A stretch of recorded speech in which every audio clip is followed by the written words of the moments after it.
Couple people ask me about wrapping their steel and how to wrap correctly. And wrapping is extremely important in bending, especially early on. I think it's good to establish how to wrap well, and it's good to establish habits early on, correct habits, if anything. So I've got some steel here, and I had a good friend of mine ask me about wrapping. He's a very strong dude. His name's Philip, and Philip can bend a Ben Sport Canada Moose Bar and Cordura wraps. I'll get into that in a minute, but anyway, so Phil's a very strong guy, very strong wrist, very good hand toughness, and if he wraps a little bit better, I'm sure Phil could do great things. Now, so the stuff that Phil's bending, it's a little bit harder than an Iron Mind red nail, for reference. An Iron Mind red nail is 7 inches by 5/16 inch. So, when it comes to having tools for bending, the things I recommend having is a tape measure, a caliper, and a pony clamp. A pony clamp or any type of vise for wrapping. So, the caliper is obviously used to measure the thickness of a nail. So, a red nail is 5/16 inches thick. I don't know if you can see that, but it's 5/16 inches thick. Alright. So when it comes to wrapping, first things first, is you want to select your materials. When I see people bend, they either use suede, Cordura, or leathers. So in terms of how difficult a bend is going to be harder to do with the less amount of padding you use. Traditionally, bends are done in single wraps, just one pad each side, I mean.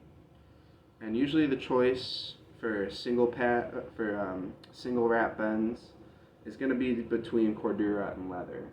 You see some suede, but usually it's Cordura or leather. Cordura is the thinnest of the three, so Cordura is it's a good measure of hand toughness and how, excuse me, it's a good measure of how tough your hands are right in the spot where the steel sits. So I'm going to get on to wrapping. When I wrap my steel, I always clamp it down. I take some chalk. That's important, you want chalk too. I don't recommend anybody bends without chalk. Chalk is too important to ignore. They're just about as important as your wraps. So I'll clamp up my wrap, I'll chalk it up real good. I'll try to basically cake it in chalk. The more chalk you have, the better off you are. At least that's my take on it. So I'm going to be wrapping up a Harito 8.8. So this is 5/16 inch by 7 inch long. I'll measure it on camera for you.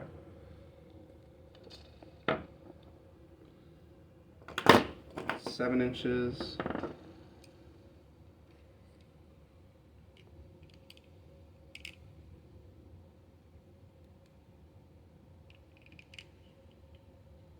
By 5/16. Okay, cool. So this bolt right here is a European bolt. It's called an 8.8 bolt. An 8.8 is the European equivalent of what's known as a grade 5 bolt. So these are roughly the same. This 8.8 from Harito usually rates to about 600 pounds, 610 pounds. I think the website has it listed at 610. But if I'm being quite frank here, I think it's a little bit less than that. Anyways, back to the wrapping. So when I get to wrapping, I make sure my clamp is on, set, everything's really tight. And when you wrap, you want to make sure everything's all lined up. So what a lot of guys do is they'll take a Sharpie and they'll mark where they're going to wrap. Most people do not go beyond 2 inches of one end of the bolt or nail. They don't go any further than that. I see some guys do 1 inch, 1.5 inch, or 2 inches. And this will vary depending on your personal preferences. Not everybody is the same. It's like squat, bench, and deadlift. Not everybody's going to squat the same. Not everybody's going to bench the same or deadlift the same. The same way that nobody's going to bend the exact same way. I'll get into technique in a little bit. But anyways, so I don't usually mark my bolts because I'm very familiar with where they go. And my pads have markings usually where the head belongs. So where the steel sits, there's usually tears. So I don't usually have to measure or anything like that. But I take it and I pull real tight as I'm wrapping into it. I pull real as tight as I can. You want to basically get a forearm pump out of how tight you're wrapping.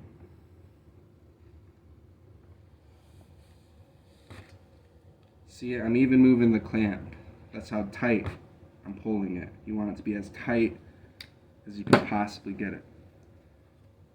Okay, that's tight, that's good. So I'm going to take this rubber band, and I always start it right where it's wrapped.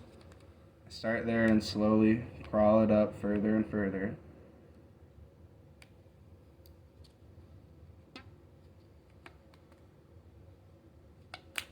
There you go. So that's one part of the wrapping.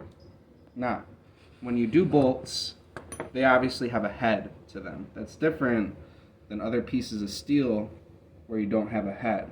So wrapping for the head is a little bit different than wrapping for the other side. So again, I use my clamp, and I'll show you what to do with the head. Now, I see not everybody uses a clamp.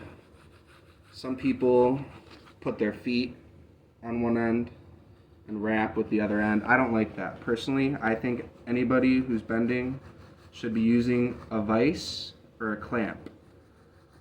I think having something really tight there is too good to ignore. So I think the vise and the clamp are just as important as all your other materials. You can get a pony clamp from your local hardware store for about $1. So that's not bad. So when you have bolts and bolt heads, since you have this head right here, you put it where you're going to wrap it, and I like to go up a bit. I like to roll so there's about like 1 centimeter or 2 from the head to where the pads start. And I take the corner right here and I fold it inward. I fold it inward really tight, and I pull. I pull really hard. This is the important part. I pull very hard as I'm making that first turn. You don't want any looseness whatsoever.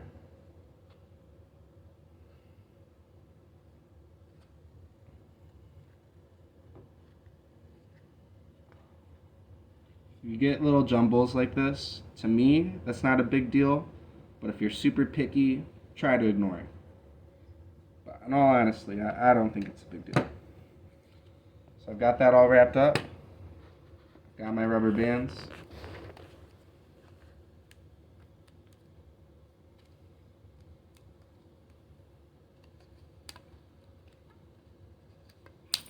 All wrapped up, right? Seems nice and ready to go. I would bend this, but I can't do this in single pads. I can only do this in double pads. Double pads are going to be your heaviest bends. You reserve your strongest bends for your doubles.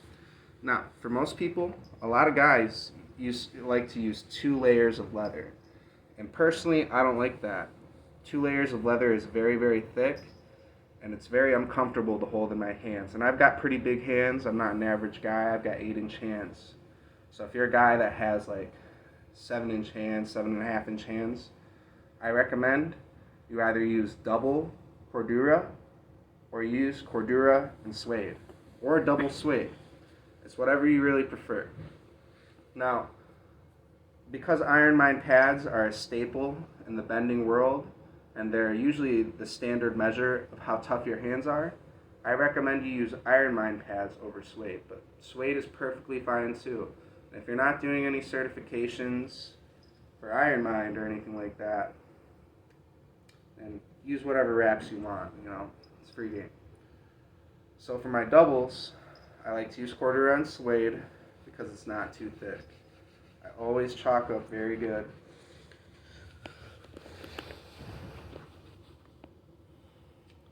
I take my piece, put it at the very bottom right here. I keep my thumb, I jam my thumb right here as I'm wrapping. I try to create it very tight where the corner is. Very tight, there we go.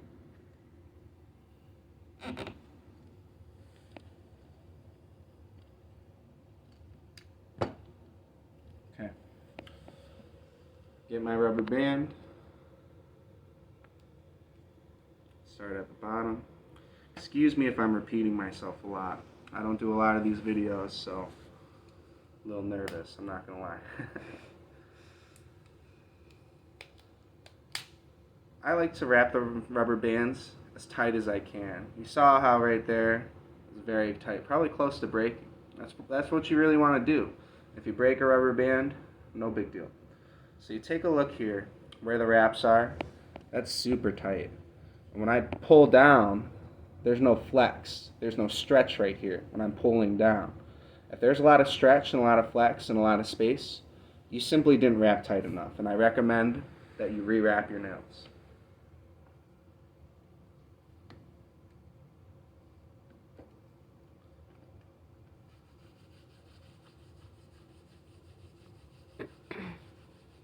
Here we go.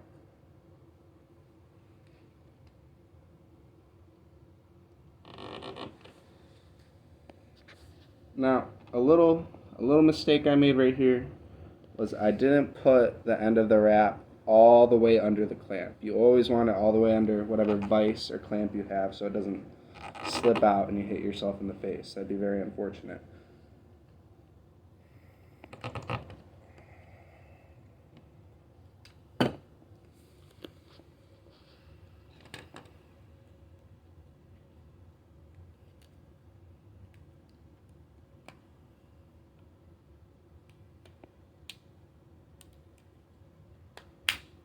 Alright, so we have this piece, it's all wrapped up, it's ready to go. I'm going to do a quick bend for you, and I'm going to show you some pointers on double overhand, because that's what some people ask me to do. So, when I chalk up, I don't put too much chalk on my hands right here. It's not as necessary. Where you really want to chalk is where the steel sits on your fingers, so right here. This is where I chalk up. I put as much as I can right here and right here, because that's where all the pressure is. Okay, so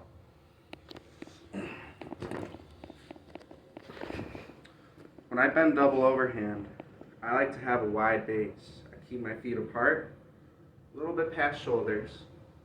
You want a very strong base. You don't want to be bending like this with your legs close together. You can't draw a lot of power out of yourself that way. So I like to keep a strong base. When I start, I take a deep breath, a really big deep breath, like to expand my upper thoracic cage. Sorry, I'm not too good on the terms. Anyways, so when you're in your start position, I like to point my fists up as if they're facing the sky. And when you start your kink, I want you to think of pushing forward, not pushing down, not bending your elbows down like this. I want you to think of pushing forward and using your traps, using your shoulder, using your upper body. Bending is a feat of upper body strength. So this is what the kink, the initial part of the bend, is going to look like for me.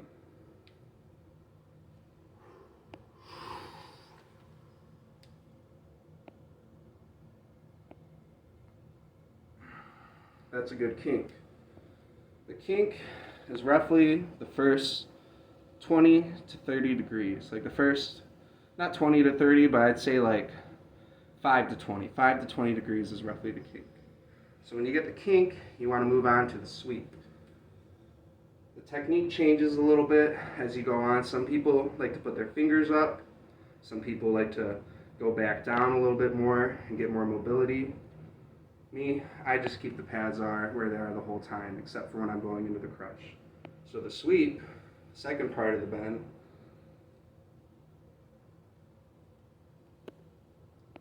this is your sweep. See how we're close to 90 degrees? Once you get past 90 degrees, you're past your sweep. This may take a few hits.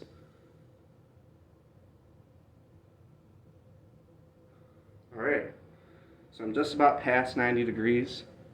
I take one of my pads off.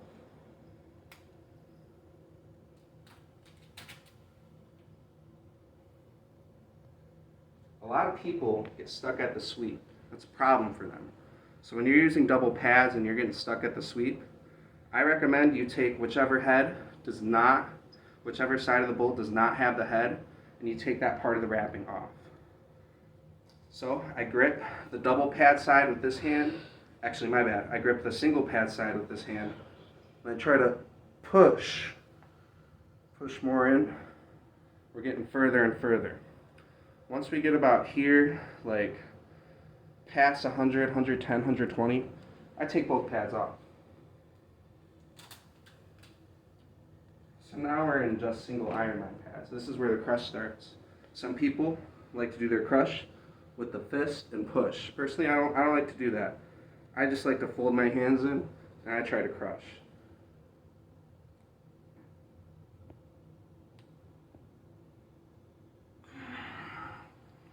I think iron mine pads, personally, are the best for crushing. Now, when you're in your crush, some guys like to pull the pads down. Some guys like to put the pads up. It all comes down to personal preference. But when you're bending steel, unlike what I'm doing here and talking, you want to be fast. You want to keep the steel hot. You want to have fast hits. I'm not doing that because this is an instructional video. So, we get to our final hits.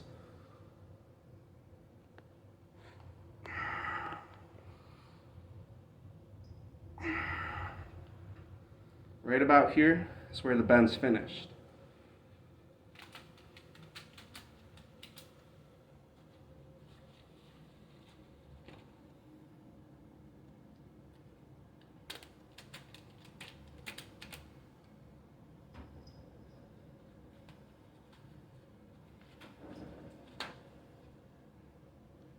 Alright, that looks pretty good, doesn't it? Let's see where it's stacking up.